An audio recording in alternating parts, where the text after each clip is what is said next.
स्वच्छ भारत का इरादा इरादा कर लिया हमने, देश से अपने ये वादा कर लिया हमने। नमस्कार, मी सौ स्मृती संदेश वावेकर। एसआर दळवी फाउंडेशन मध्ये आपल्या सगळ्यांचे खूप खूप मनापासून स्वागत। SR Dalvi foundation education and environment या दोन गोष्टींवर खूप मोठं काम उभं करत आहे। आज जर आपल्या सगळ्यांसमोर कोणता प्रश्न असेल तर तो आहे कचरा व्यवस्थापनाचा। आपण आपल्या घरातही पाहिलं तर 80% कचरा हा ओला कचरा असतो आणि आपण सगळेच जण या ओल्या कचऱ्याचं कंपोस्ट खत करू इच्छितो, पण अत्यंत सोपी साधी पद्धत आपल्याला माहित नसते। आज आम्ही अगदी सुरुवातीपासून तुम्हाला सांगणार आहोत की कंपोस्ट बास्केट कसं तयार करायचं आणि त्यानंतर कंपोस्ट खत कसं तयार करायचं। चला तर मग पाहूया आपण की आपण कंपोस्ट बास्केट कसं तयार करू शकतो।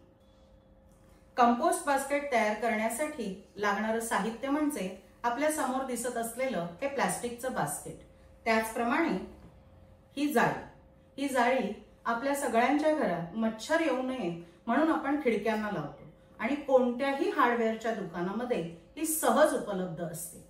त्याचसोबत आपल्याला लागणार आहे हे ॲडेसिव्ह, हेटेक्स नावाचं, जे आपल्याला कोणत्याही हार्डवेअरच्या दुकानात सहज उपलब्ध होऊ शकतं। चला तर मग पाहूया आपण घरच्या घरी कंपोस्ट बास्केट कसं तयार करायचं। मी आमंत्रित करते माझे सहकारी प्रभात यांना। आपण ही जाळी कंपोस्ट बास्केटच्या आकाराची कापून घेणार आहोत। आपण पाहू शकता कंपोस्ट बास्केटच्या एका बाजूला आपण आता ही जाळी लावून घेत आहोत। आपलं जे ॲडहेसिव्ह आहे हेटेक्स, याने आपण कंपोस्ट बास्केटला ही जाळी अगदी व्यवस्थित लावून घ्यायची आहे। वरच्या बाजूने तसेच खालच्या बाजूने ॲडहेसिव्ह लावून ही जाळी आपल्याला संपूर्ण कंपोस्ट बास्केटला चिकटवून घ्यायची आहे। आपण पाहू शकता ही क्रिया अतिशय सोपी आहे। कंपोस्ट बास्केटचा हा जो जाळीदार भाग आहे याला कुठेही ॲडहेसिव्ह लावण्याची गरज नाही। केवळ आपण वरील बाजूस तसेच खालील बाजूस ॲडहेसिव्ह लावून ही जाळी व्यवस्थितरित्या चिकटवून घेऊ शकतो। आपण पाहू शकता ही क्रिया अतिशय सोपी आहे। कुणीही घरच्या घरी हे कंपोस्ट बास्केट अगदी सहज पद्धतीने करू शकतो। पाहूया आपण पाहू शकता अगदी व्यवस्थितरित्या हे चिकटलेलं आहे आणि याच पद्धतीने आपण खालील बाजूस ॲडहेसिव्ह लावून ही जाळी पूर्ण कंपोस्ट बास्केटला त्याचप्रमाणे या झाकणाला सुद्धा लावून घ्यायची आहे। संपूर्ण बास्केटला जाळी लावून झाली की झालं तयार आपलं कंपोस्ट बास्केट आणि आपण कचरा व्यवस्थापनासाठी अगदी तयार। कंपोस्ट बास्केट आपलं तयार आहे आणि आता आपण शिकणार आहोत कंपोस्ट खत घरच्या घरी सोप्या पद्धतीने कसं करायचं ते। सर्वात प्रथम आपण जाणून घेऊया की कंपोस्ट खतासाठी महत्त्वाचं साहित्य काय आहे। सर्वात आधी आपल्याला 1 किलो कल्चर घ्यायचं आहे। हे कल्चर सुद्धा तुम्हाला कोणत्याही नर्सरीत सहज मिळू शकते। यासोबतच आपल्या घरात असणारा हा ओला कचरा आपल्याला लागणार आहे, ज्यामध्ये आपण पाहू शकता की फुलांच्या पाकळ्या आहेत, निर्माल्य आणि भाजीचे देठ वगैरे। थोडक्यात कोणताही वनस्पतीजन्य कचरा सुरुवातीला आपल्याला कंपोस्ट बनवताना लागणार आहे। पाहूया आपण काय कृती करायची कंपोस्ट करताना। कंपोस्ट खत घरच्या घरी करताना 1 किलो कल्चर सुरुवातीला तुम्ही कंपोस्ट बास्केटमध्ये ओतून घ्यायचं। लक्षात ठेवा की पूर्ण 1 किलो कल्चर आपल्याला कंपोस्ट बास्केटमध्ये ओतून घ्यायचं आहे। का हे 1 किलो कल्चर घ्यायचं? कारण यामुळे कंपोस्टिंगचा वेग वाढतो आणि तिसऱ्या किंवा चौथ्या दिवशी कंपोस्ट खत तयार होतं। त्यामुळे सर्वप्रथम आपण घेतलंय 1 किलो कल्चर। या कल्चरमध्ये आपण सुरुवातीला घालणार आहोत आपल्या घरातील निर्माल्य। तुम्ही इथे पाहू शकता की या निर्माल्याचे आपण बारीक असे पाकळ्या केलेल्या आहेत। पूर्ण फुलं सुरुवातीला यात टाकू नका, पाकळ्या करून घ्या आणि या पाकळ्या तुम्ही सुरुवातीला या 1 किलो कल्चर मध्ये टाकायचे आहे। त्यासोबतच आपण घरी पालेभाज्या आणतो, कोथिंबीर आणतो, याचे जे देठ आहेत ते तुम्ही असे छोटे छोटे कापून घ्या. त्यानंतरच यात टाका. संपूर्ण जुडी किंवा संपूर्ण मोठे देठ मुळासकट सुरुवातीला यामध्ये टाकू. आता आपण हाही कचरा टाकलेला आहे. त्यानंतर आपण हे मिश्रण व्यवस्थित ढवळून घेऊया. हे मिश्रण आपण एकत्र केलेलं आहे. यानंतर यात आपल्याला थोडंसं पाणी टाकायचं. एक काळजी घ्या, पाणी टाकताना पाणी ओतू नका किंवा ते खूप ओलसर होऊ देऊ नका. पाणी फक्त आपल्याला असं शिंपडायचं आहे, ओतायचं नाही. कारण कंपोस्ट पूर्ण ओलं झालं तर जे यामध्ये जे सूक्ष्मजीव असतात ते मरतात आणि कंपोस्टिंगची क्रिया जी आहे ती थांबते. त्यामुळे पाणी आपल्याला शिंपडायचं आहे. तेही गरज असेल तर, कंपोस्ट पूर्ण कोरडं पडलं असेल तर रोजच पाणी शिंपडायला हवं असंही नाही. तसंच पावसाळ्यामध्ये पाणी शिंपडू नका. पावसाळ्यामध्ये आपल्या मुंबईत दमटपणा असतो आणि त्यामुळे हे कंपोस्ट ओलसरच राहतं. त्यामुळे अतिरिक्त पाण्याची आवश्यकता पावसाळ्यामध्ये नसते. यानंतर आपण वर्तमानपत्राच्या 4-5 घड्या घ्यायच्या आहेत आणि त्या तुम्ही यावर हलक्या हाताने दाबून ठेवायच्या. त्याच्या कडा पूर्णपणे दाबायच्या आहेत. अशा प्रकारे तुम्हाला या कडा दाबल्यावर दिसते. यानंतर पूर्ण 24 तासांनंतरच तुम्ही हे जे कंपोस्ट बास्केट आहे ते उघडायचं आहे. दुसऱ्या दिवशी सुद्धा असाच वनस्पतीजन्य कचराच यात टाकायचा आहे. 3 दिवसानंतर तुमचा हा जो कचरा आहे तो थोडा काळा पडायला सुरुवात होईल. तसंच तुम्ही वर्तमानपत्राच्या घड्या काढल्यानंतर असा हात लावून पाहायचं आहे. थोडीशी उष्णता जर तुमच्या हाताला जाणवली तर समजा तुमचं कंपोस्ट खत योग्य पद्धतीने तयार होत आहे. तसंच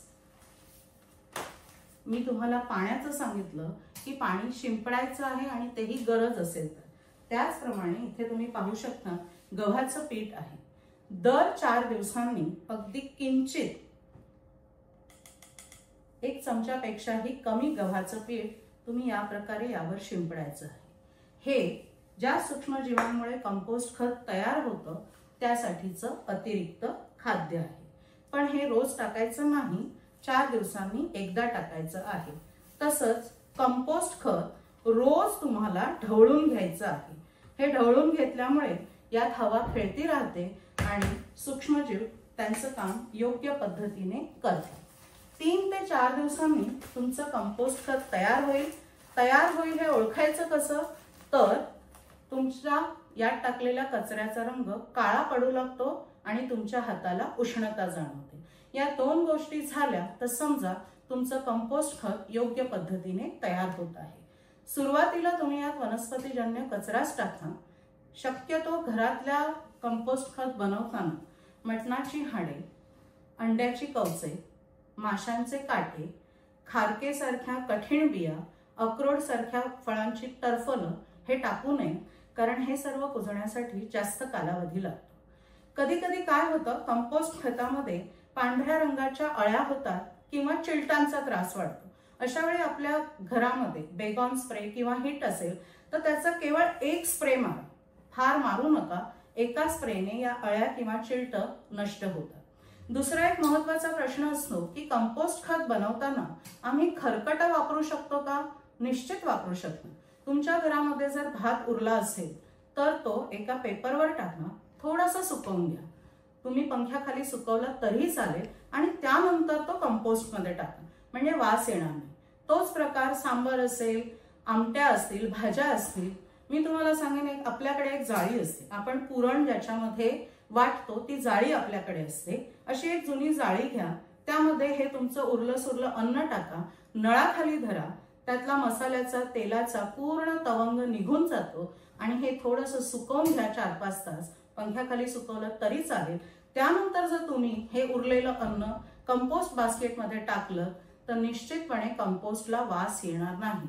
आपल्या सगळ्यांच्या मनामध्ये नेहमी ही एक शंका असते की निर्माल्य मॅडम ठीक आहे, वनस्पतीजन्य कचरा ठीक आहे, पण आम्ही आमच्या खरकट्याचं काय करायचं? तर खरकट्याचं एवढंच करायचं, त्याला धुवायचं आणि सुकवून घ्यायचं. त्याचप्रमाणे चहा पावडर हा एक महत्वाचा विषय असतो. चहा पावडर जेव्हा उरते तुमच्या चहाच्या गाळणीमध्ये गाळून घ्या, नळाखाली धरा, ती धुवा आणि सुकवून घ्या. त्यानंतर तुम्ही कंपोस्टमध्ये टाकल्यानंतर कंपोस्टला कधीही वास येणार नाही. जर कंपोस्ट तुमचं खूप ओलं झालंय, तुम्हाला वाटतंय फार चिकट झालंय, तर मग तुमच्या मदतीला ही पानं येतील. कोणतीही सुकलेली पानं घ्या आणि अगदी त्याचा असा चुरा करा हाताने आणि हा चुरा तुम्ही कंपोस्टवर पसरवा, कंपोस्टमध्ये मिक्स करा. कोणत्याही प्रकारचा वास तुम्हाला येणार नाही. कांद्याची सालं किंवा अशी शेंगदाण्याची टरफलं हा जो सुका कचरा ओला कचरा आहे तो कंपोस्ट योग्य बनवण्यासाठी तुम्हाला मदत करू शकतो. तसंच कंपोस्ट बनवताना तुमचं बास्केट पूर्ण भरलं की त्यानंतर केवळ तुम्ही खालचं कंपोस्ट काढून घ्या. पुन्हा हेच बास्केट तुम्ही पुढच्या कंपोस्टिंगच्या क्रियेसाठी वापरू शकता. एकदा तुम्ही तयार केलेलं बास्केट किमान 10 वर्ष चालतं आणि तुमच्या घरातल्या ओल्या कचऱ्याचं पूर्णपणे कंपोस्टिंगमध्ये रूपांतर करण्यासाठी तुम्हाला सातत्याने मदत करतं. हे कंपोस्ट बास्केट आपण सावलीतच ठेवायचं आहे. ग्रिलमध्ये किंवा उन्हात ठेवू नका, त्यामुळे सूक्ष्मजीव मरतात आणि कंपोस्टिंगची क्रिया थांबते. तसंच तुमचं कंपोस्ट खत तयार झालं, पूर्ण बास्केट भरल्यानंतर तुम्ही हे खाली कंपोस्ट खत काढणार आहात, ते लगेचच तुम्ही तुमच्या कुंड्यांमध्ये बागेमध्ये वापरू शकता. आणि जास्त प्रमाणात तयार होत असेल तर तुम्ही तुमच्या मित्रमैत्रिणींना ते विकूही शकता. आणि मी तर माझ्या सगळ्या मैत्रिणींना नक्कीच सांगेन की तुम्ही संक्रांतीचा वाण म्हणून सुद्धा हे कंपोस्ट खत देऊ शकता आणि आपले सगळे सण पर्यावरण स्नेही करू शकता. धन्यवाद.